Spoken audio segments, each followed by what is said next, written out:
आज शेख गयास अहमद साहब मौजूद हैं जो कि साबका इंफॉर्मेशन सेक्रेटरी हैं ईस्ट ऑफ इंग्लैंड के पीटीआई यूके के।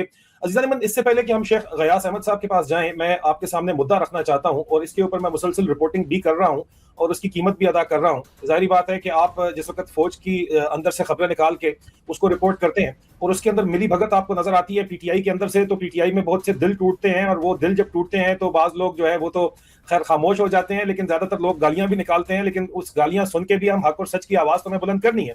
एक इंतहाई सोफिस्टिकेटेड ऑपरेशन पीटीआई ओवरसीज के खिलाफ लॉन्च किया गया, क्योंकि जीएचक्यू ने जिस वक्त पाकिस्तान के अंदर मुकम्मल तौर के ऊपर पीटीआई के अंदर लीडरशिप को मजबूर कर दिया गया, कंट्रोल कर लिया गया, खरीद लिया गया या उनके ऊपर जुल्म फस्तायत के पहाड़ तोड़े गए। जिस तरह 2024 में आपके सामने ही नवंबर 24 को जो कुछ हुआ वो आपके सामने था, लाशें तक गायब कर दी गई। तो उसके बाद पाकिस्तान में कंट्रोल के बाद जो सबसे बड़ा मसला था वो ये था कि इमरान खान की सपोर्ट पीटीआई ओवरसीज इतनी तगड़ी कर रही थी कि इनका अमेरिका में ना गेम चल पा रही थी, ना बरतानिया में और ना यूरोप में गेम चल पा रही थी। और आपको पता है कि इनके तमाम असासे तो इन्हीं ममालिक के अंदर होते हैं और इनको जो एड मिलनी होती है वो इन्हीं ममालिक से मिलनी होती है। तो एक इंतहाई सोफिस्टिकेटेड ऑपरेशन यूरोपियन यूनियन में लॉन्च किया गया, स्विट्जरलैंड बेस करके। उसके ऊपर कर्नल अमार हमायूं उसको जो है वो देख रहा था, लेकिन पीछे Dirty Harry major general Faisal Naseer का हाथ था। बरतानिया के अंदर एक खसूसी ऑपरेशन लॉन्च किया गया, पीटीआई को इन्फिल्ट्रेट किया गया, पीटीआई बरतानिया को इन्फिल्ट्रेट किया गया। और ये तो चले शेख गयास साहब से हम पूछेंगे क्योंकि फर्स्ट हैंड नॉलेज इनके पास है। और आईएसआई की स्ट्रेंथ यहाँ पे बरतानिया में डबल कर दी गई।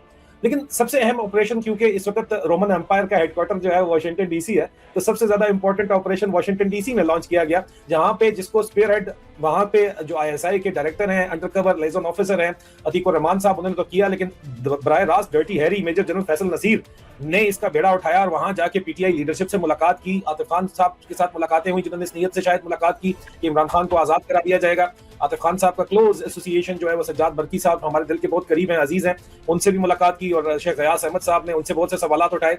लेकिन यहाँ पे बरतानिया में शहजाद अकबर साहब एक वो फिगर थे जो इनके कंट्रोल में नहीं थे। और दूसरा मेरी बात हालांकि पीटीआई यूके तो नहीं सुनती, शायद नौजवान सुनते होंगे या शायद अवाम सुनते होंगे या ब्रिटिश पाकिस्तानी सुनते होंगे यूरोप के अंदर, अमेरिका के अंदर। तो फरमाइश पीटीआई के अंदर से ये की गई कि आदिल राजा और शहजाद अकबर को चुप करवाया जाए। और उसके नतीजे में शहजाद अकबर के ऊपर जो हमला हुआ, मेरे घर पे हमला हुआ, मेरे सिक्योरिटी प्रोटोकॉल शहजाद अकबर भी कहते हैं, सब मानते हैं शायद सख्त हैं, मैं उनके काबू नहीं आया। लेकिन शहजाद अकबर जो है वो एक अवामी आदमी है, तो वो उनके काबू आए, तो वहां पे भी उनको कामयाबी बहरहाल मिल गई, पार्शली वो कामयाब हो गए।